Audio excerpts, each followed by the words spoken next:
할렐루야. 하나님께 감사, 영광의 박수 올려드리겠습니다. 옆에 분하고 인사하겠습니다. 잘 오셨습니다. 네. 한 번 더 인사하겠습니다. 오셨으니 은혜 받으시기 바랍니다. 네. 말씀 보시겠습니다. 누가복음 6장 46절 말씀 읽어보겠습니다. 너희는 나를 불러 네. 주님이 하루는 사람들하고 대화를 나누고 그들의 말씀을 듣는 그런 태도와 그들의 삶을 지켜보고 나서 주님이 하시는 말씀이 너희는 나를 불러 주여 주여 하면서도 어찌하여 내가 말하는 것은 행하지 않느냐 그래요. 너희는 나를 불러 주여 주여라고 해요. 그런데 그 주님이 하시는 말씀을 붙잡고 살지는 않아요. 굉장히 모순이죠? 주여 주여 하는데 주님의 말씀은 안 붙잡아요. 이 주님의 탄식은 2000년 전의 탄식만이 아니라 지금 이 시대 우리를 바라보시는 하나님의 탄식인 것으로 보입니다. 우리는 너나 없이 주님의 이름을 부릅니다. 하나님을 찾습니다. 어떤 분은 심지어 금식도 합니다. 또 어떤 분들은 교회에 오랫동안 다닌 것에 대한 연수를 얘기하고 자신의 가정에 심지어 목사님이 계시고 더 올라가면 어떤 순교자도 있다고 얘기합니다. 그러나 막상 우리는 그 이름을 부르고 그런 여러 가지 많은 내가 이만큼의 신앙생활을 하는 것에 대한 수식은 많이 있지만 실질적으로 지금 이 시간 주님이 하시는 말씀 앞에 살아가는 우리들은 얼마나 되는지 한번 생각해 보시기 바랍니다. 우리가 성경을 보면은 성경은요 구조적으로 보면은 전체는 신약과 구약으로 되어져 있습니다. 그런데 내용적으로 보면은 성경은 두 가지로 나눠집니다. 하나는 미드라입니다. 하나는 이렇게 살라입니다. 미드라의 부분은 그분의 존재를 믿는 거예요. 계시는지 안 계시는지 이거 중요하잖아요. 안 계시다고 믿으면 필요가 없는 거예요. 계시다고 믿는 것, 그분의 능력이 얼마나 대단한지 천지만물을 없는 것 가운데 창조하셨고 이 땅에 계셨던 주님은 물을 명하여 잠잠케 하시고 심지어는 물 위를 걷기도 하시고 죽은 자를 살리셨던 능력이었습니다. 십자가 2000년 전의 사건인데 성경은 얘기하죠. 이 십자가를 통해서 우리의 죄가 사해졌다고 뭐 해라? 믿어라 그럽니다. 믿어라 그래요. 내가 다시 오실 것이다. 오음에 대해서 어떻게 하라 그럽니까? 믿으라 그래요. 천국이 있으니 그 천국이 있음을 뭐 해라? 믿으라입니다. 우리가 흔히 얘기하는 당신을 신뢰하는 것도 뭐 하니까 신뢰하는 겁니까? 그분이 모든 부분에 대해서 섭리하시는 주관자인 것을 어떻게 하는 겁니까? 그런데 이게 끝나느냐? 그게 아니에요. 그게 아니에요.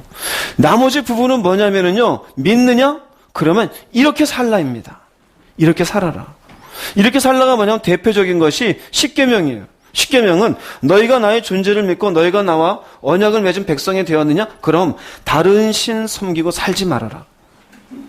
우상 만드는 짓은 하지 말아라. 안식일 거룩히 지켜라. 그날만큼은 쉬어라. 도둑질하지 말아라. 음란하지 말아라. 남의 것을 빼앗지 말아라. 거짓 증거하지 말아라. 부모에게 잘해라. 이게 뭘까요? 이게 믿으랍니까? 이렇게 살라입니까? 이렇게 살라는 거예요. 이렇게 살라는 거예요. 사랑이 뭘까요? 하나님을 마음을 다하고 목숨을 다하고 뜻을 다해 사랑하라. 이게 믿는 겁니까? 그렇게 살라는 겁니까? 다른 인간의 관계 속에 나에게 잘못한 사람들에 대해서 용서해 주라는 믿으라는 겁니까? 살라는 겁니까? 살라는 거예요. 성경을 보면요. 가정에서는 어떻게 살아야 되는지, 사회에서는 어떻게 해야 되는지, 이 이외에도 많은 부분에 대해서 살라입니다. 제가 성경을 정확하게 믿으라의 부분과 살라는 부분으로 나눠보지는 않았지만 성경은요. 확실하게 이렇게 살라가 훨씬 더 양이 많습니다. 훨씬 더 양이 많아요. 그분에 대한 믿으라에 대한 부분은 한 30% 40% 정도밖에 되지 않아요.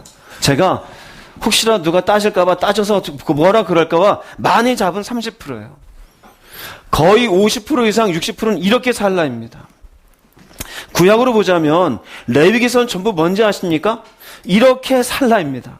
이렇게 살아라. 심지어 먹는 것 이런 거 먹고 이런 거 먹지 마. 이런 건 만져도 이런 건 만지지 마. 심지어는 우리의 성생활에까지 여기까지는 성이 허락이 되는데 이런 성행위는 하지 마. 이렇게 살라요. 레위기는 전부 그거예요. 신명기도 보면은 신명기 전체는 모세가 이제 이스라엘 백성들을 떠나가고 이스라엘 백성들은 이제 가나안 땅 들어가는데 그들에게 하는 얘기는 믿으라가 아니에요. 하나님이 너에게 준 이 방식대로 살아라입니다.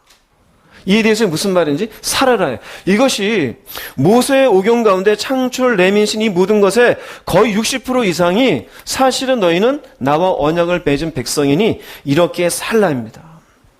그런데 우리는 대개 어디에 머물러 있냐면요, 나는 믿는다에 머물러 있어요. 하나님이 계신 걸 믿고, 나는 십자가도 믿고, 나는 그분이 능력이 있는 것을 믿고, 나는 그분이 내 삶의 모든 것을 주관하는 것을 믿는다. 그걸로 그치는 걸까요? 아니에요. 믿는 너는 어떻게 하라? 이렇게 살아라입니다. 이렇게 살아라입니다. 신약으로 놓으면 대표적인 이렇게 살라고 하는 말씀을 한번 볼게요. 여러분 아시는 말씀만 제가 뽑았어요. 마태복음 5장 13절 16절 읽어보겠습니다. 너희는 세상에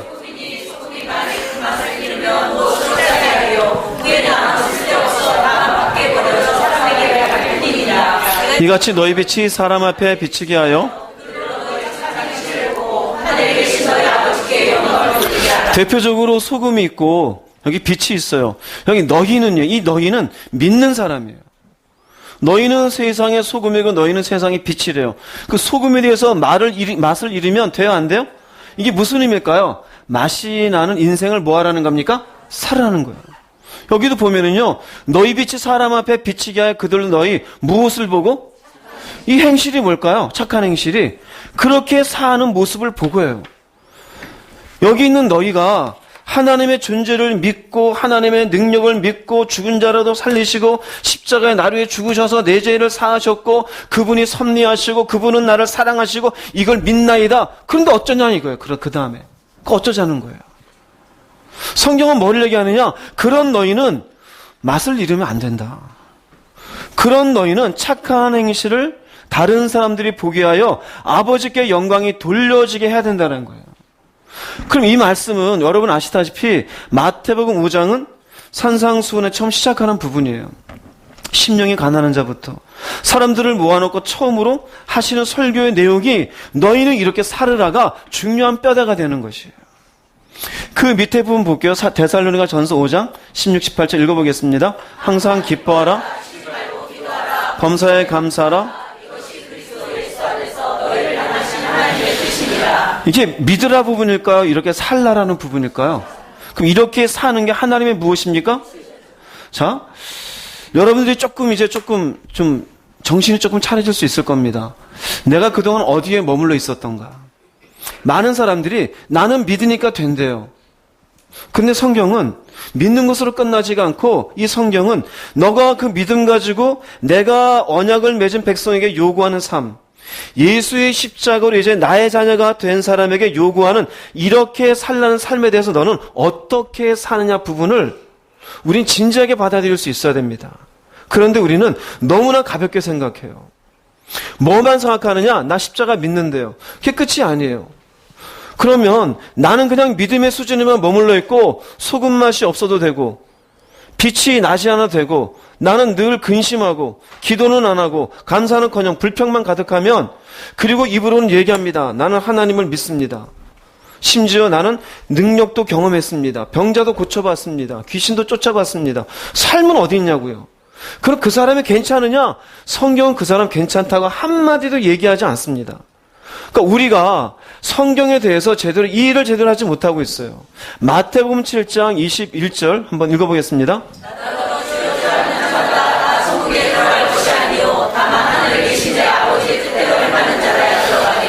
여기에 주여 주 하는 사람은 주님을 예수님이 주님이라는 사실을 믿어야 안 믿어요? 믿는데 여기 보세요. 뜻대로 어떻게 하는 자라요?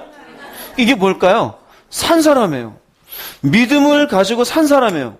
내가 이제 하나님을 믿으니 하나님이 내게 주신 말씀대로 이제 이전의 방식으로 안 살고 이 방식으로 살겠습니다.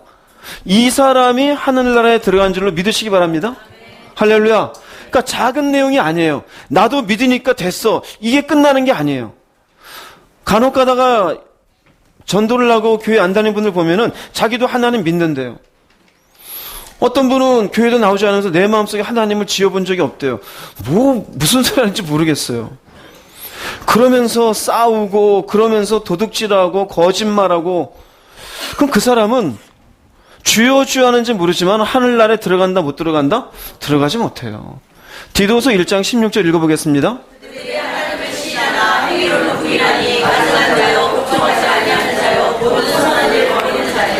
하나님은 시인해요. 행위는 뭘까요? 삶으로 부인돼요. 우리의 진짜 신앙 어디 있냐면 입술로 하는 고백이 아니에요. 입술로 하는 고백이 아니에요. 즉 제가 서두에 말씀드린 것처럼 우리는 몇 대째 예수를 믿고 우리 집안에 무슨 누가 있고 내가 교회를 몇십 년 다녔고 심지어 어떤 분은 교회를 내가 몇 개를 세웠고 내가 어떤 능력을 경험했고 하나님의 어떤 능력을 내가 인정하고 하나님의 섭리를 믿고 하나님의 함께 하심을 믿고 여러분 그거 듣고 그냥 박수 쳐주세요. 그러세요. 그 다음은 보세요. 뭘 보냐? 어떻게 사나. 이해되세요? 어떻게 사나. 그게 봐야 돼요. 근데 삶으로는 부인되는 사람들이 있어요, 없어요? 있어요. 말은 그렇게 화려하게 했는데 거짓말하고 사기치고 미워하고 어딘가에 가가지고 옳지 않은 일들을 하고 그런 사람들은 뭐냐? 이 사람들 행위로 무엇을 부인하는 자일까요? 누구를 부인하는 자일까요? 하나님을 부인하는 사람이에요. 하나님을 부인하는 사람이요. 즉 이 사람들은 가증한 사람이요 복종하지 아니하는 자의 모든 선한 일을 버리는 자니라. 즉 믿음만 붙잡고 이렇게 살라라는 말씀대로 살지 아니하면 결국 그 사람이 이 땅을 살되 헛된 인생을 사는 것밖에 안 돼요. 입으로만 예수가 어떻고 하나님이 어떻고 그러나 하나님이 내게 이렇게 살라라는 것에 대해서는 조금의 움직임도 없고 변화도 없는 사람 잘 들으시기 바랍니다.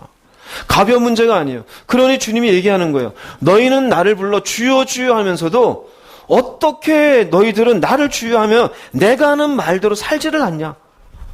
하나님이 그래요. 너희는 나보고 아버지라 그러면서 아버지가 주는 말을 왜 그렇게 안 듣냐. 주님이 그래요. 너 내가 십자가에서 고맙다며. 그럼 내가 너한테 이렇게 살라는데 내가 너 죽은 고비에 눈물까지 흘리면서 이렇게 살라는데 왜 고개 돌리고 돌아가냐. 이에 대해서 무슨 말인지? 우리는 입으로는 온갖 화려한 말을 다 해요. 근데 왜 그러고 있느냐? 막상 그것이 괜찮을 줄 알아요. 괜찮지가 않아요. 괜찮지가 않아요. 다음 말씀 볼게요. 주님이 비유를 하신 말씀이 있어요. 누가복음 13장 6절에서 9절 읽어보겠습니다. 한 사람이 포도원에 무화과나무를 심은 것이 있더니 와서 그 열매를 구하였으나 얻지 못한지라. 포도원지기 이르되 내가 3년을 와서 이 무화과 나무에서 열매를 구하되 얻지 못하니 찍어버리라. 어찌 땅만 버리게 하겠느냐. 대답하여 이르되 주인이여 금년에도 그대로 두소서. 내가 두릅하고 거름을 줄이니 열매가 열면 좋거니와 그렇지 않으면 찍어버리소서 하였다 하시니라. 여기 포도원에다 무화과 나무 심었어요. 왜 무화과 나무라 그러냐면요, 무화과 나무는 그냥 길거리에도 있어요. 그러니까 지금 이스라엘 나라에 어떤 우리의 국화가 무궁화인 것처럼 이스라엘 국화는 무화과 나무예요. 이 무화과 나무는 당시에는 그냥 길을 가다가도 있어요. 그래서 우리가 다른 비유 보면 예수님이 시장하시는데 무화과 열매를 구하시잖아요. 포도원은 안에 있어요? 밖에 있어요? 밖에 있어요. 포도원 안에 있다는 건 뭘까요? 특별히 관리하기 위해서 여기에 심어 놓은 거예요. 그럼 포도원 입장에서 귀해요, 안 귀해요? 귀해요. 비료도 주고 물도 주고 벌레건 벌레도 잡아주는 누군가 관리하는 사람이 있어요. 그거 얼마나 귀해요. 바깥에 있는 거 심어줬으면은. 이 말이 무슨 말이냐면은요, 우리가 예수 안 믿고 바깥에 돌아다니는데 어느 날 하나님이 은혜 베풀어서 교회 가운데 오게 하고 하나님 섬기는 사람으로 만들어 주었어요. 그게 우리의 힘입니까? 아니에요. 그분의 은혜예요. 내가 대단하게 뭔가를 얘기하더라도 그 대단한 건 하나님이 대단하시지 내가 대단한 건 아니에요. 하나님이 우리를 그렇게 심은 거예요. 이 무화과나무에 심은 사람이 바라는 것은 오직 하나입니다. 열매입니다. 열매. 열매인 것이. 이거를 얘기하는 거예요. 그러면 여기 얘기합니다. 포도원 지객이 이르되 내가 3년을 와서 무화과나무에서 무엇을 구합니까? 이 포도원 안에만 있는 것으로 만족하는 게 아니에요. 마찬가지입니다. 교회 다닌 것으로 하나님 만족하는 게 아님을 깨달으시기 바랍니다. 입술로 내가 당신을 인정합니다. 믿습니다. 그분이 인정받지 못해서 그걸로 만족하시는 분이 아니에요. 모세에게든지 아브라함에게든지 이제야 내가 누군지를 알겠느냐, 인정받고 싶어 그런 게 아니에요. 그분은 우리에게도 여전히 열매를 구하고 계시는 것을 깨달으시기 바랍니다. 열매를 구해요. 그럼 열매가 없으면 어떻게 하나 뭐라고 얘기합니까? 찍어버리래요. 무서운 말이에요. 우리도 그래요. 교회만 다니고 입술로는 얼마나 많은 얘기들을 했어요. 하나님이 어떻고 예수님이 어떻고 믿음이 어떻고 그분의 능력이 어떻고 뭐를 주셨고 어떻게 행하셨고 귀신이 어떻고 병자가 어떻고 얘기를 다 했어요. 근데 열매가 뭘까요? 삶에 드러나는 게 아무것도 없어요. 하나님이 이렇게 살라라고 했는데 이렇게 사는 게 없어요. 그런데 여기는 어떻게 되냐면은 찍어버리라 했더니 포도원 지기가 금년에도 그들의 두서서 내가 두루 파고 무엇을 줄이니? 이게 뭘까요? 계속해서 은혜 베풀겠다는 거예요. 그게 사랑이에요. 여러분, 안 죽은 게 은혜임을 믿으시기 바랍니다. 안 죽은 게 은혜예요. 오늘 이 시간도 이 자리에 예배 드릴 수 있는 게 하나님이 여러분에게 걸음을 주고 계시는 줄로 믿습니다. 걸음을 주시는 거예요. 왜 그럴까요? 열매를 얻기 위해서요. 열매를. 이렇게 살지 않으니까 이렇게 살아가서 마침내 열매 있는 인생이 되기 위해서 오늘도 부족한 교회에 나오셔서 부족한 종의 이야기를 통해 걸음을 받게 하시는 건지 깨달으시기 바랍니다. 그 이야기입니다. 그리고는 얘기합니다. 이후에 만일 열매가 열면 좋겠지만 그렇지 않으면 어떻게 하소서? 그러면 열매가 없어도 이 무화과 나무 괜찮아요? 안 괜찮아요? 안 괜찮아요. 포도원 안에만 있고 만족해요. 찍혀버려요. 교회 안에서 시간 지나서 집사가 되고 권사가 되고 장로가 되고 목사가 됐어요. 삶에 열매가 없어요. 죄송하지만 말씀에 의하면 당신은 찍히는 인생이에요. 그래서 요한도 바리새인들이 얘기합니다. 도끼가 나무뿔에 놓였으니 너희들 조금 있으면 찍혀서 불에 던져지는 존재다 이거예요. 지금은 큰 소리 하고 있지만 왜 그러느냐? 너희는 지금 하나님의 말씀을 가지고 있으면서 그 말씀대로 사는 게 없지 않냐 이거예요. 도끼가 나무뿔에 있는 거예요. 여러분 꼭 깨달으세요. 믿음이 다가 아닙니다. 아멘이 적네요. 믿음이 다가 아닙니다. 성경은 믿으라의 말씀과 함께 이렇게 살으라는 말씀이 있어요. 하나님은 우리로 하여금 은혜를 베푸시고 우리에게 열매를 구하고 계심을 깨달으시길 바랍니다. 내가 열매가 있는 인생인지 이렇게 사는 인생인지 한번 살펴보세요. 이 땅에서 내가 마음껏 큰 소리 치고 그래도 괜찮다고 얘기할 수 있어요.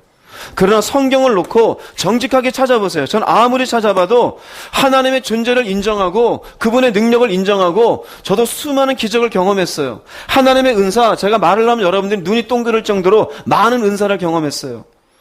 그러나 그럼에도 불구하고 저도 열매가 없으면 저도 찍혀 버려지는 인생이 돼요. 아무것도 아니에요. 그런 것이. 그건 그분이 대단한 거지 인간이 대단한 게 아니에요. 사람이 뭐가 대단해요? 내가 믿어준다고 그분이 존재가 달라집니까? 나 같은 사람이 입술에 고백을 듣고 야 이제 됐어 그럴까요? 물론 기뻐하셔요. 그게 시작이니까. 그러나 이렇게 열매가 없으면 결국 그 끝에는 찍어 버려지는 것밖에 없는 것입니다. 요한계시록 20장 12절 말씀 읽어보겠습니다. 내가 죽은 자들을 보니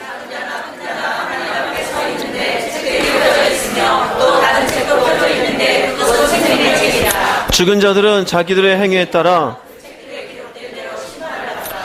나중에 심판대 앞에 가면은 책들이 있고 책이 있어요. 책들은 복수이고 책은 단수입니다. 이 책들이건 책은 여기에 이름이 써 있죠. 그럼 책들에 쓰인 이름이 많을까요? 책에 쓰인 이름이 많을까요? 굉장히 어렵습니까? 책들이 많습니까? 책에 많습니까? 책들이 많죠. 그런데 여기에 심판받는 것은 책들에 있는 사람들이에요. 책들에 있는 사람은 뭐가 있느냐?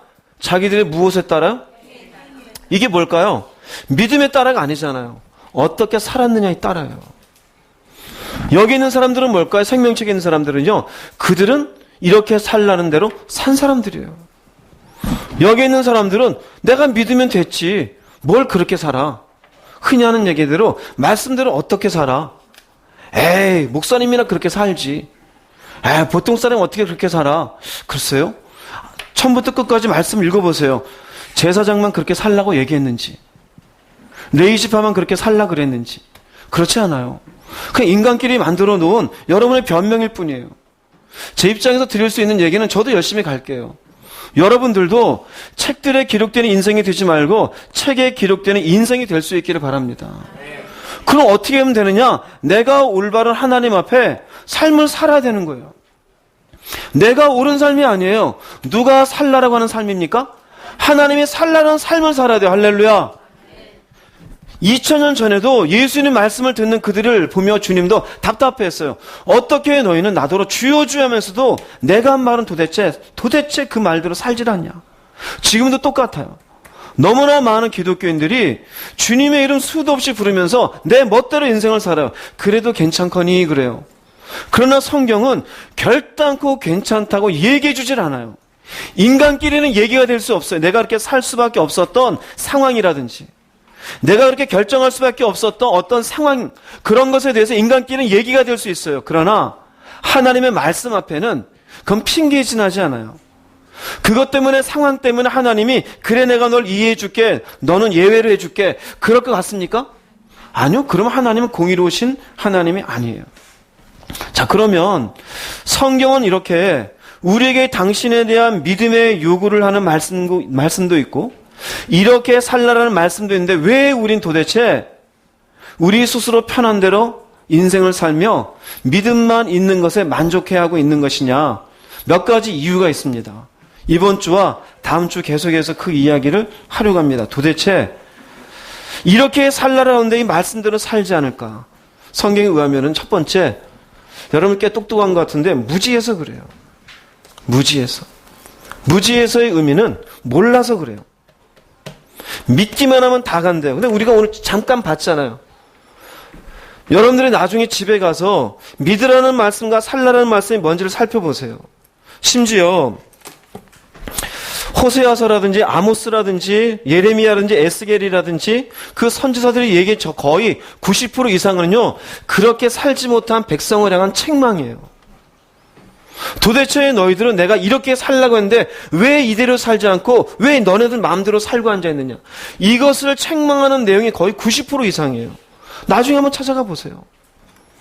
복음서에도 가보세요. 사실 예수님 십자가에 얼마 한 것 같아요? 십자가에게 얼마 하지 않았어요. 나중에 마태복음 26장 이후에 가면 있고 그 전에 2번, 3번 내가 죽을 거다 이 얘기 있어요. 나 하나님의 아들이다 몇 번 얘기하지 않았어요. 그게 전부가 아니에요. 대개는 뭔지 아십니까? 너는 이렇게 살아라입니다. 이게 복음서예요. 그 이후에 서신서도 마찬가지예요. 에베소서, 빌립보서, 데살로니가 전후서 모두 너희는 이렇게 살아라요. 특별히 고린도 전후서 너는 도대체 왜 이렇게 교회에 하나님 이렇게 살라고 하지 않았는데 왜 이런 식으로 살고 앉아있느냐. 그걸 책망하는 내용이 고린도 전서 후서예요. 가보세요 한번. 그 의미에 의하면은 우리는 그렇게 사는 게 맞아요. 근데 왜 그러고 있느냐? 무지해서 그래요. 무지해서. 하나님의 탄식이 있어요. 호세아서 4장 6절 말씀 읽어보겠습니다. 내 백성이 지식이 없으므로 망하는도다. 내가 지식을 버렸으니 나도 너를 버려 내 세상이 되지 못하게 할 것이요 내가 내 하나님의 율법을 잊었으니 나도 내 하나님을 잊어버리리라. 지식이 없어 망해요. 말씀에 대한 이해가 없어요. 되게 제가 교회 생활 오래 하다 보니까 사람들이 어디에만 귀가 밝고 눈이 밝냐면은요, 능력의 능력. 어떤 능력이냐? 하나님이 치우시고 하나님이 응답하셔서 뭔가 잘 되는 것. 병 고쳐졌대.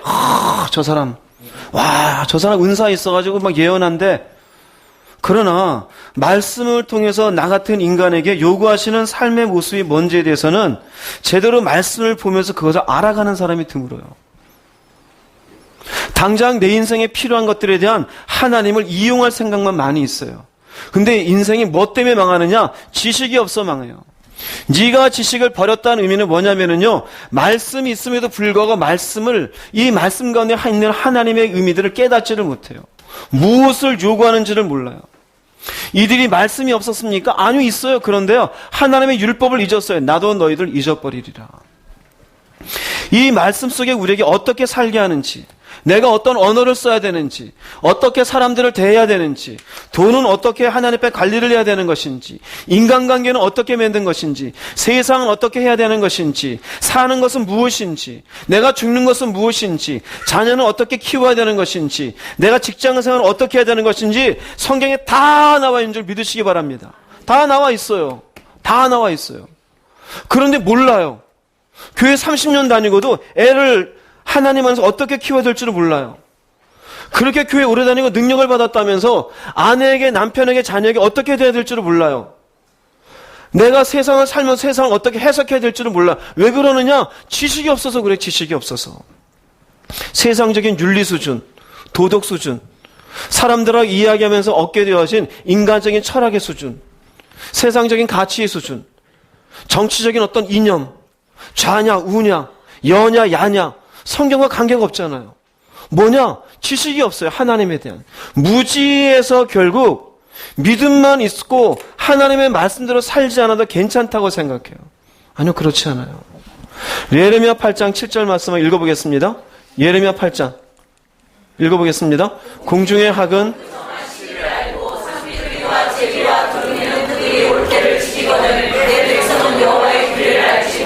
무슨 말이냐면요, 공중에 있는 학도 산비둘기도 제비도 자기가 어떻게 살아야 될지 안다는 거예요. 그들이 어디서 배웠겠습니까? 하나님이 그렇게 본능적으로 살도록 그 속에 넣어주신 거죠. 너는 겨울이 되면 여기 와서 살고, 여름에 있는 새들은 너는 여름이 끝나면 이쪽으로 가고, 산에 있는 짐승은 또 동면을 필요한 곰이 있으면 넌 이제 추워잖아, 빨리 입맛 굴에 들어가. 누가 알려주지 않았어요. 개구리도 막 하나님이 쳐다보니까 아유 알았어요, 깨굴깨굴 들어가는 거예요. 왜요?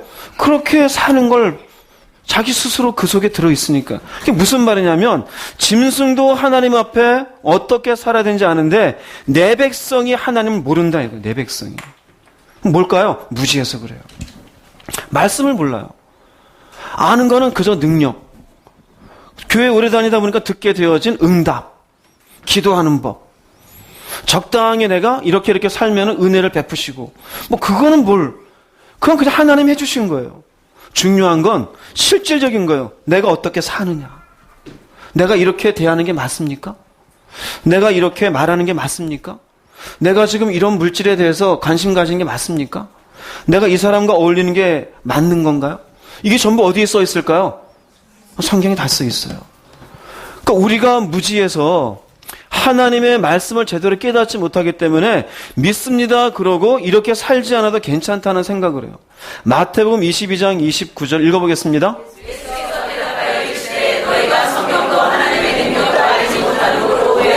네, 주님 하시는 말씀이에요. 도대체 너희들은 모른다 이거예요. 이 말씀을 누구한테 하냐면요, 예수님께 찾아온 서기관한테 하는 얘기입니다. 서기관은 말씀을 필사하는 사람이에요. 필사를 하고 필사한 내용을 가지고 사람들이 와서 이렇게 뭔가 성경에 맞는 어떤 규례라든지 풍습 같은 걸 지키려고 하면은 조금씩 돈을 받고 그것까지 해석해 주는 사람이에요. 이게 서기관이에요. 성경을 잘 알까요? 모를까요? 안다고 알죠. 그런데 모른다 이거예요. 니들이 오해하였도다. 성경을 제대로 몰라요. 제가 깜짝 놀란 게, 제가 41살이 되어서 목회 안수도 받았고 신학도 공부했고 석사 학위도 있었어요. 그런데 성경을 보다가 내가 아는 게 없다는 걸 발견했어요. 내가 아는 게 없다. 내가 하나님을 모르는 사람이었다. 그때부터 미친 듯이 저는 성경 팠어요. 그 과정을 얘기하면 길어요. 신학교에서 배운 거는 그런 것을 이해할 수 있는 도구 정도만 배웠어요. 막상 제가 하나님을 알아간 건 불과 지금부터 12년 전이에요. 저도 몰랐던 사람이에요. 그때 이 말씀 깨달았어요. 아, 모를 수 있겠구나. 이미 저는 강남기도원에서 설교 사역을 거의 9년 가까이 했어요. 바쁠 때는 일주일이면 6번씩도 설교를 했어요. 주말에는 청년부 설교하고, 때로는 주중에 하루에 5번씩 6번씩 신방하면서 신방 설교하고. 성경요, 이전의 성경 시커매요. 여기 줄 긋고 저기 줄 긋고. 성경 몇 번 버렸어요. 그런데 나중에 깨달았어요. 아는 게 아니었구나. 아는 게 아니었구나. 제가 보면 몰라요. 근데 안다 그래요. 그걸 어떻게 다 일일이 얘기할까요? 참 무지해요. 참 무지해요. 알지를 못해요. 여기 밑에 보세요. 이건 하나 예입니다. 15장 34절 한번 읽어보겠습니다. 깨어 의를 행하고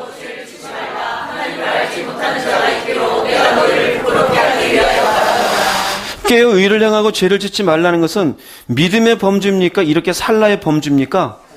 이렇게 살라이죠. 근데 이렇게 사는 사람들이, 죄를 짓지 말고 살아야 되는데 이게 아니라 의를 행하지 않고 죄 지으며 사는 사람들이 고린도 교회에 있었던 거예요. 그랬더니 고린도 교회 편지하면서 뭐라 그러느냐? 너희들 교회 하나님을 알지 못하는 자가 있기로 내가 이렇게 쓴다 이거예요. 예수 믿고 믿음 있다고 하면서 깨어 의는 행하지 아니하고 죄 짓는 인생들, 그건 무지해서 그렇다 이거예요. 도대체 깨닫지 못하고. 우리는 그렇게 살면 된다 안 된다? 안 됩니다. 우리가 그래서 내가 믿습니다로 끝나지 않고 이렇게 살라라는 말씀 앞에 가야 되는데 가지 못하는, 제가 볼 때 가장 중요한 이 사람의 문제는 뭐냐? 몰라서 그래요. 제가 보면 그게 똥인지 그게 된장인지 몰라요. 저러고 가는데 그게 답답해요. 몰라서 그래요. 아무리 얘기해줘도 못 깨달아요. 제 속에는 뭐가 있느냐? 말씀엔 이런데 답답해. 왜 그러냐? 자긴 맞대요. 무지해서 그래요. 무지해서. 여러분, 이 무지에서 일어나기를 주의 이름으로 축복합니다. 그러면 무지에서 결국 이렇게 살라라는 말씀을 무시하고 살아가는 내가, 그럼 어떻게 하면 무시하지 않고 살아갈 수 있느냐? 해결 방안을 알고 싶지 않습니까? 알고 싶으세요? 그걸 얘기해 줘야죠. 예전에 제가 부흥사님들 오셔가지고 막 얘기할 때 꼭 제 마음에 든 얘기가, 든 의문이 있었어요. 그럼 어떻게 하라고? 뭐 뭐라고 막 해요. 그럼 어떻게 회개하면 되는데? 기도를 막 하래요. 그때 몰랐어요. 그럼 기도하는 법을 가르쳐 주든지. 와, 뭐 세상이 어떻고 뭐 어쩌고 이러고. 그러면 어떻게 하는지 알려줘야지. 그 다음에 제가 목회를 하면서 철저하게 나는 해결 방안을 알려주리라. 그래서 여러분들 제 설교 보면 항상 뒤편에 그럼 어떻게가 꼭 있어요. 어떻게 하면 될까? 왜냐? 제가 설교 들으면서 답답했으니까.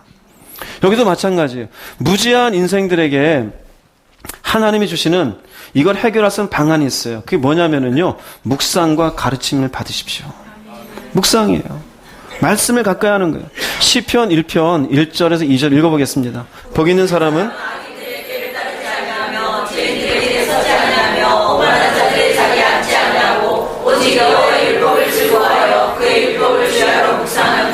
전 참 이 말씀 좋아해요. 굉장히 중요한 말씀이에요. 하나님이 인간에게 말씀을 준 게 이렇게 귀해요. 말씀을 주어서 이 말씀을 즐거워하며 묵상하다 보니 이 사람이 무엇을 알게 되었느냐? 아하, 이 사람들의 꾀는 악한 거구나. 이해되세요? 무슨 말인지? 이것을 묵상하지 않았으면 이 사람들이 지금 뭔가를 하자는 제안이 악한 꾀인 줄도 모르고 따라가는 인생이 됐어요. 그런데 묵상을 하니까 아는 거예요. 그 다음 묵상을 하다 보니까 이건 죄 짓는 일인데? 이 죄 짓는 일은 해야 돼? 안 해야 돼? 안 해야 돼. 내가 그 길에 서지 않게 되어져요. 또 묵상을 하다 보니 이건 교만한 거죠. 이건 교만한 건데 내가 왜 교만해져? 하나님이 교만한 자는 대적하시는데 또 내가 올라가려고 그러네. 이러지 말아야지. 이게 전부 어디에서 오는 걸까요? 묵상에서 와요. 말씀이에요. 말씀. 여러분, 말씀을 가까이 하시기 바랍니다. 말씀을 읽을 때 묵상이라 그랬잖아요. 묵상이라는 것은 되새김질하다입니다. 왜 되새김질하느냐? 소화하기 위해서. 이 말씀을 읽고 머릿속에 이렇구나라는 지식으로만 정보하기 위해서가 아니라 내 영혼의 영적인 양식이 되기 위해서 이 말씀이 내 속에 소화될 때까지 다시 한번 되읽고 생각하는 것. 이게 묵상이에요. 여러분 집에 가서 요거 하나만 한번 묵상해 보세요. 아니면 지난주에 우리 추수감사절 설교했었던 시편 23편 한 10번만 한번 다시 한번 천천히 읽어봐요.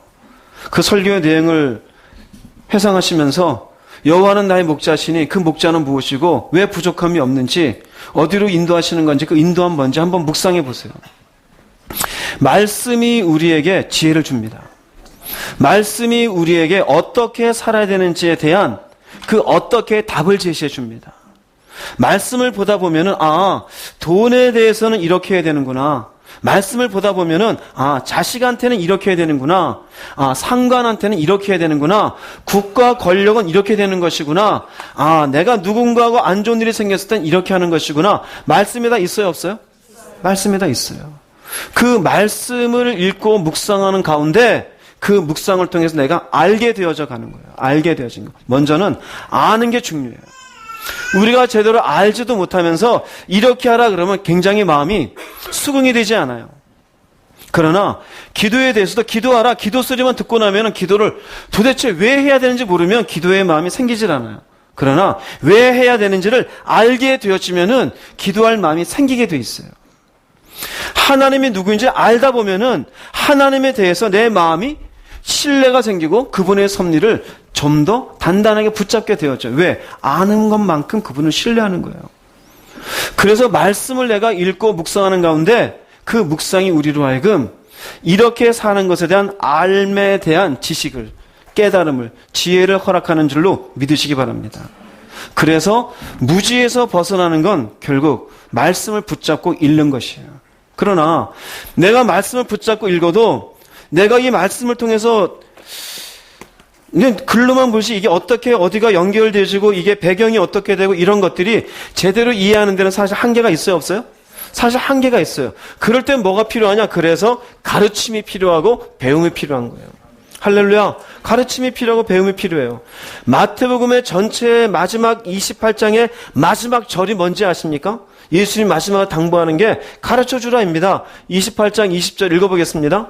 내가 너희에게 공부한 모든 것을 가르쳐 지키게 하라. 그러시오다 내가 세상 끝날까지 너희와 항상 함께 있으리라 하십니다. 예수님 마지막 말씀이에요. 마태복음의 끝이에요. 내가 너에게 분부한 모든 것을 어떻게 하라? 가르쳐. 그 다음 뭐가 있어요?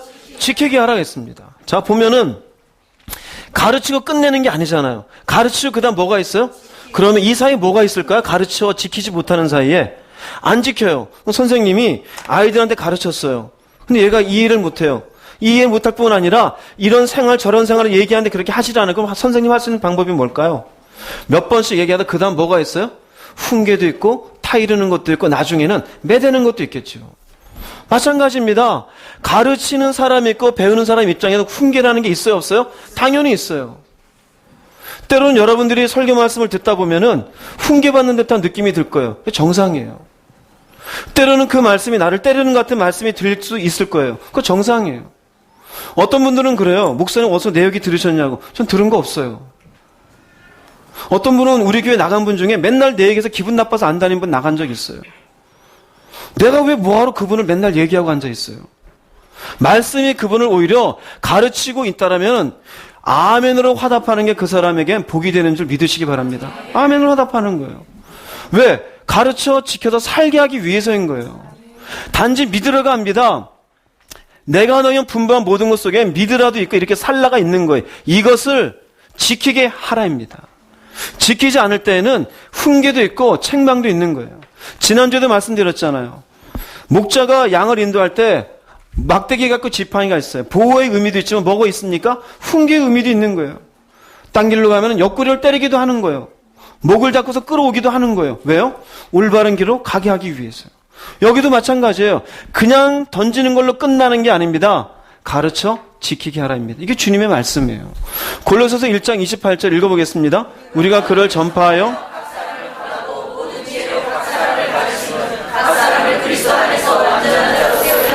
그리스도 안에서의 완전한 자라는 게 물론 우리가 생각하는 그리스도의 완벽한 형상, 원어적인 의미를 보면 그 형상이라고 볼 수 있어요. 그러나 오늘 주제로 치자면은 이 사람은 그리스도 안에서 하나님을 믿을 뿐만 아니라 하나님이 주신 말씀대로 사는 사람이 되게 하기 위한 것이에요. 할렐루야. 하나님의 말씀 가운데 살아가는 것. 이를 위해서 뭐하고 있습니까? 권하고 각 사람을 뭐하고 있습니까? 가르치고 있어요. 설교도 가르치는 자리예요. 그리고 우리가 수요일날 금요일날 하는 성경 공부도 가르치는 자리임을 깨닫기 바랍니다. 특별히 그 성경 공부 자리에서 저는 지킬 수 있도록 요구를 해요. 주일날에만 오는 분들한테는 요구하지 않아요. 듣기만 해요. 제가 어떻게 일일이 얘기하겠습니까? 그러나 수요일날 금요일날 오는 분들한테는 요구합니다. 기도가 없으면 기도하세요. 말씀을 안 봤으면 말씀 보세요. 교만함 가운데 깨지지 못하면 좀 교만 좀 내려놓으세요. 물질에 묵혀 있으면 물질을 사랑하지 말라는 물질을 사랑하면 안 됩니다. 여러분, 그럼 제가 하는 그런 말들이 하나님 앞에 그 사람을 세우기 위한 겁니까? 그 사람을 자존심 상하게 하기 위한 겁니까? 세우기 위한 것이에요. 근데 그 자리가 싫어서 안 오는 분들이 있어요. 괜찮아요. 듣기만이라도 하세요. 이 시간도 가르치는 자리예요. 꼭 와야만 된다고 얘기하지 않아요. 아직 준비가 안 됐으니 덜 올 수도 있겠지요. 그러나 교회의 중요한 역할 중에 하나는 바로 이 말씀이에요. 지키게 하라. 또 하나는 그 사람을 그리스도 안에서 세우기 위한 것이에요. 그러기 위해서 말씀을 가르쳐 주는 것이 있고, 말씀을 듣는 여러분들은 겸손한 마음으로 그 말씀을 받을 수 있기를 주의 이름으로 축복합니다. 받는 것이에요, 받는 것. 그래서 우리가 말씀을 묵상하는 것과 함께 말씀을 가르치고 말씀을 가르침 받는 것. 저는 여러분들에게 열심히 설교를 통해서 가르칠 것이고, 또 수요일날 금요일을 통해서 여러분들을 가르칠 것입니다. 받는 여러분들은 내가 온전한 자가 되고 하나님 앞에 말씀을 온전히 지켜가는 사람이 되기 위한 노력과 수고를 아끼지 않기를 주의 이름으로 부탁을 드리겠습니다. 그렇게 될 때 비로소 무지함에서 벗어날 수가 있는 것이에요. 디모데전서 4장 11절 13절 읽어보겠습니다. 이것들을 명하고 가르치라. 내가 이를 때까지 읽는 것과 권하는 것과 가르치는 것을 전념하라. 이건 바울이 디모데에게 하는 말입니다. 넌 이것들을 명하고 가르치라. 뭐를 명했을까요? 믿음에 대한 내용도 있지만 이렇게 살라입니다. 이렇게 살라라고 너는 가르쳐라. 내가 이럴 때까지 너 스스로도 읽는 것, 권하는 것, 가르치는 것에 전념하라. 좀 보세요. 예수님도 마태복음 마지막 장에 가르쳐 지키게 하라. 바울도 자기가 수고하는 것은 온전한 자가 자들이 되게 하기 위해서 가르침에 수고를 해요. 디모데에게도 얘기하기는 너는 이것들을 명하고 가르치고 너 스스로도 열심히 읽는 것, 가르치는 것에 전념하라. 왜 그럴까요? 무지에서 벗어나게 하기 위해서요. 교회 가운데 보면은 믿음의 얘기만 하고 온전히 이렇게 살지 않는 분들의 특징이 뭐냐면 이 바운더리에서 벗어나는 사람들이에요. 첫 번째, 말씀을 읽질 않아요. 두 번째, 설교 말씀을 제대로 듣지를 않아요. 세 번째, 수요일이든 금요일이든 내가 거기 가서 괜히 목사님한테 이 소리 저 소리 듣는 거 싫다라는 거예요. 안 와요. 자존심 상한다는 거죠. 되게 그런 분들이 이 바운더리 바깥에서 넘어가는 것으로 인하여 신앙이 온전하냐? 온전하지가 않아요. 물론 잘 가는 분도 있어요. 그런데 가르침 받지 않으면 알 길이 없어요. 내가 어떻게 살아야 되는지, 내가 공동체 속에는 어떻게 관계를 맺는 것인지, 내 물질은 어떻게 써야 되는 것인지, 내가 인간의 어떤 이런저런 갈등에 묶여있을 때 어떻게 푸는 것인지. 말은 쉬운 것 같지만 되지가 않아요. 왜? 무지해서 그래요.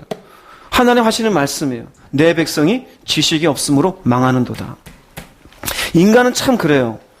뭐가 그러냐면요, 항상 자기가 나름대로 40년, 50년, 60년의 인생을 살다 보니까 자기 나름대로 갖고 있는 생각이나 판단이 옳다라는 생각이 있어요. 그런데 당시에 예수님이 어찌하여 라면 답답했던 그 사람들은 예수님보다 나이 많은 사람들이에요. 심지어는 대제사장은 60이 넘은 수염이 이만큼 나 있는 사람들이에요. 그런데 영적인 지식과 이 세상적인 지식의 차이를 깨닫지 못하는 거예요. 여러분들이 무지함 속에서 벗어나기를 주의 이름으로 축복합니다. 무지함 속에서 벗어나기를. 제가 조금 전에 그랬잖아요. 41살까지 저는 하나님에서 안 것이 없다고. 안 것이 없어요. 여러분들 성경 공부 때 들었던 분들 알 거예요. 어디서 들어보지 못했던 얘기들일 거예요. 왠지 알아요? 저도 어디서 배운 전 얘기가 아니에요. 저도 하나님에게 말씀을 통해 기도하면서 받아가지고 제가 정리해 놓고 하나님 앞에 준비하고 있었던 내용들이에요. 이제서야 내가 이런 거를 알아가는구나. 이제서야 내가 이것을 하나님 앞에 배웠구나. 그걸 여러분들이 알려드리는 거예요. 그런데 기분 나쁘대요. 도대체 뭐가 기분 나쁜지 모르겠어요. 여러분 묵상을 열심히 하시기 바랍니다. 가르침을 잘 받으시기 바랍니다. 그것을 통해서 무지에서 하나님이 벗어나게 하시는 것이고, 마침내 믿는 자로서만 끝나는 것이 아니라 믿고 이렇게 살아가기로 작정하는 하나님의 사람으로 만드는 과정임을 깨닫기를 바라겠습니다. 두 번째로, 우리가 왜 이렇게 살라는 대로 살지를 못하느냐? 이거 굉장히 중요합니다. 알아요. 조금 전에 말한 대로 말씀을 알아요. 성역 공부도 했고 하나님이 원하신 게 뭔지 알고 내 안에 하나님 앞에 어떻게 살아야 될지 말씀에 대한 정리도 돼 있어요. 그런데 그렇게 살지를 않아요. 무엇이 그렇게 하는지 아십니까? 바로 욕심을 따르기 때문입니다. 욕심을 따르기 때문. 여러분, 우리의 신앙에 거의 8할 9할 무너지게 하는 요소가 뭐냐면 바로 욕심입니다. 욕심. 우리가 욕심이라 그러면은 더 가지는 것만 욕심이라 생각해요. 아니요, 그렇지 않아요. 우리가 영적인 욕심은 내가 바라는 무엇인가에 의하여 하나님의 말씀이 뭔지도 아는데 돌아서는 게 욕심이에요. 이해되십니까? 무슨 말인지? 도둑질하고 거짓말하고 이것만 욕심이 아니에요. 하나님이 뭐라고 아는데 내 속에 있는 욕망이 바라는 게 나는 싫어. 이렇게 할 거야. 이게 욕심이에요. 그래서 하나님이 이렇게 살라라는 말씀을 쓱 고개를 돌리고 그렇게 살지 않게 되어져. 왜? 욕심을 따르기 때문입니다. 여기에 중요한 말씀이 있어요. 에스겔 33장 30절 32절 조금 긴데 쉬운 말씀으로 제가 여러분들에게 가지고 왔습니다. 한번 처음부터 한번 읽어보겠습니다. 너 사람아 내 민족의 자손 모두가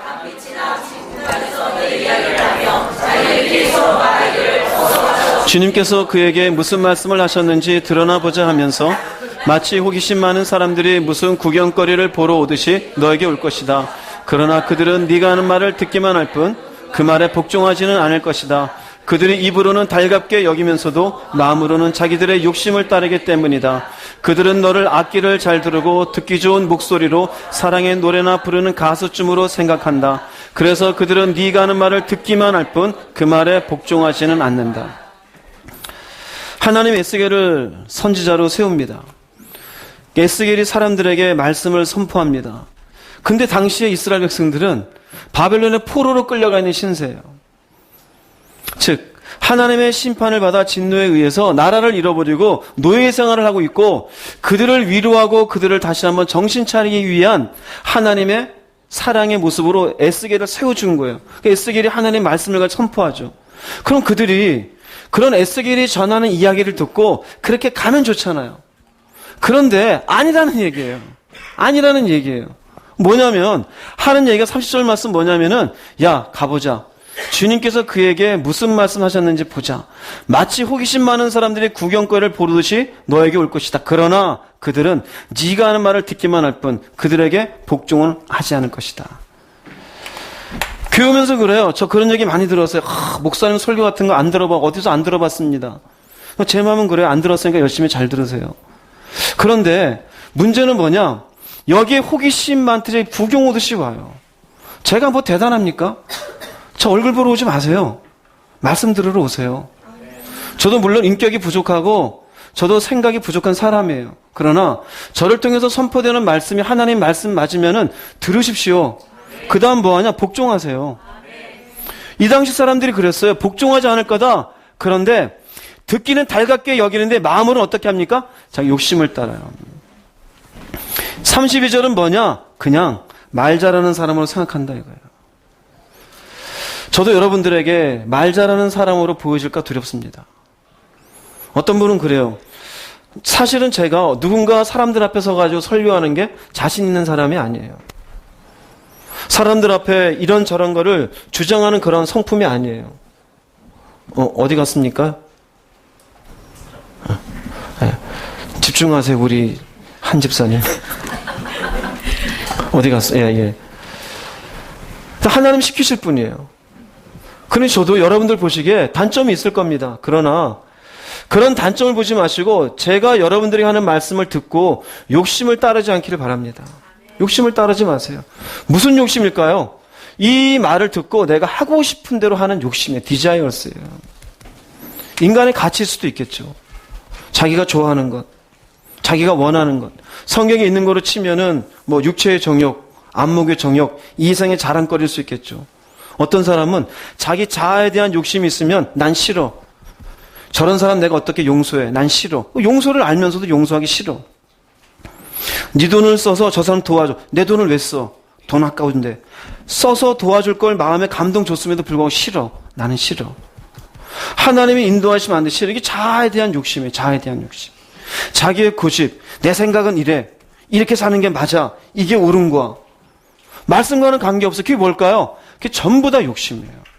하나님은 이렇게 살라라고 줬는데 마음으로는 자기들의 욕심을 따르기 때문에 그냥 그렇게 전한 사람은 그냥 가수쯤으로 생각하고 듣기만 할 뿐 복종을 하질 않아요. 깨닫는 귀가 있기를 주의 이름으로 축복합니다. 들으세요. 예수님 앞에도 사람들이 이런 모습으로 와요. 예수님이 사람들에게 기적을 전하고 말씀을 전하니까 사람들이 우르르르르 몰려와요. 근데 문제는 뭐냐? 그 말을 듣고 그렇게 살지는 않는 거예요. 답답한 거예요. 듣지를 않아요. 앉아서 듣는 것 같은 영적으로 듣지를 않아요. 예수에 대해서 니까짓게 뭐라고? 나사렛은 난 천한 것이 바리새인은 너가 도대체 어디서 공부한 놈인데 지가 뭐가 잘났다고 병 좀 고쳤다고 온갖 마음으로 주님의 말씀을 받지를 않아요. 그래서 예수님이 그 내용을 보시고 저는 아무것도 안 해요. 주님이 뭐라고 얘기하시느냐. 요한복음 8장 43, 44절 읽어보겠습니다. 어찌하여 이는 내 말을 들을 줄 알지 못함이로다. 너희는 너희 악을 마땅히 샀으니 너희 악의 욕심대로 너희도 행하고자 하느니라. 편한 말로 말씀드리면 야 이 마귀 자식들아. 야 이 마귀 자식들아. 저는 그런 말 안 했습니다. 주님은 하셨어요. 왜 그럴까요? 내 말을 들을 줄을 모른대요. 그러니까 말을 안 듣는 게 아니라 듣고 뭐 하지 않는 겁니까? 그렇게 살려고 하질 않는 거예요. 난 못하겠다라는 거예요. 뭐가 그렇게 하느냐? 욕심이다 이거. 욕심. 그렇게 말씀이 요구해 난 싫어. 수요일날 금요일날 성경 공부 오세요. 제가 몇 번 권면해 난 싫어. 왜? 거기서 나누는 게 싫으니까. 나는 그게 싫어. 그 성경 찾아보세요. 그런 게 어디 잘못되어 있는지. 왜? 내 자아가 강하니까. 자존심 구겨지는 게 싫으니까. 그게 욕심의 욕심. 나는 이대로 살고 싶으니까. 내 고집대로 난 그냥 갈 거야. 그 고집이 여러분을 망하게 하는 거예요. 결국 그렇게 되면 그 사람은 영적으로 보자면은 아비의 욕심대로, 아비가 마귀라는 얘기예요. 마귀는 결국 하나님 앞에 어떻게 살아야 될지를 알면도 불구하고 자기의 욕심대로 하늘보다 높은 자리에 자리를 펴려고 그 교만한 마음을 먹었던 것이 마귀예요. 결국 이 땅에 내어 쫓김 받게 된 이유는 욕심 때문에 그래요. 그 주님 봤을 때에는 너희가 나보고 주여 주여 하면서도 내 말대로 받아들이지 않는 건 너 마귀하고 똑같다 이거예요. 마귀도 그랬어. 그 녀석도 자기가 하고 싶은데 욕심을 부리느라고 내가 이렇게 살라라는 것을 무시했던 것이 마귀인데 니네 별 차이 없다요. 자, 이것을 신학적으로 곰곰이 연구하고 하나님 앞에 기도하다가 잘 펼쳐서 이야기한 사람이 있어요. 바울입니다. 바울이 왜 우린 도대체 말을 듣기는 듣는데 욕심대로 내가 하게 되어지는 요 내용이 무엇이냐면은 바울이 로마서 8장에서 얘기합니다. 8장 5절 7절 말씀 읽어보겠습니다. 본성을 따라 사는 사람들은 죄의 본성이 바라는 일을 생각하지만 성령을 따라 사는 사람들은 성령이 바라시는 일을 생각합니다. 지배를 받는 사람의 생각은 죽음이지만 생명과 평안입니다. 죄의 본성에 생각하는 것은 그것은 하나님의 법에 복종하지 않을 뿐 아니라